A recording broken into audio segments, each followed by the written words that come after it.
நம்முடைய துணை முதல்வர் அவர்களுக்கு நம்முடைய மேடையில் இருக்கக்கூடிய அத்தனை பெரியவர்களும் சேர்ந்து நம்முடைய சென்னிமலையிலே ஆரம்பித்து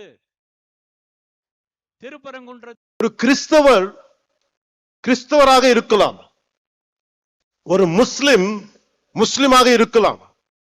ஆனால் ஒரு ஹிந்துவாக இருந்தாலே இவர்களுக்கு பிரச்சனை. ஒருவன் ஹிந்துவாக இருந்துவிட்டால் அவன் மதவாதி. இதுதான் இவர்களது போலி செக்குலரிசம். என் நம்பிக்கையை கொண்டாட எனக்கு உரிமை உள்ளது. அதை கேட்க நீங்கள் யார்? உங்கள் நம்பிக்கையை நாங்கள் கேள்வி கேட்கவில்லை. அதே நாகரிகத்தை நீங்கள் கடைபிடியுங்கள். என் மதத்துக்கு மரியாதை கொடுக்கு விட்டாலும் பரவாயில்லை, அவமரியாதையை செய்யாதீர்கள். மற்றவர்கள் நம்பிக்கையை கொச்சைப்படுத்த அவர்கள் யார்? முருகனை கேள்வி கேட்க அவர்கள் யார்? அறத்தை அசைத்த பார்க்க அவர்கள் யார்? அவர்களால் மற்ற மதங்கள் பற்றி இது போல பேச முடியுமா?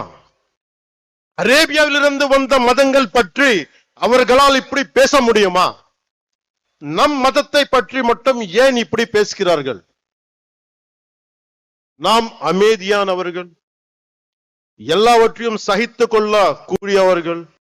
Secularism is a convenient word for a lot of people in our country. Specifically, atheists who doesn't believe in God.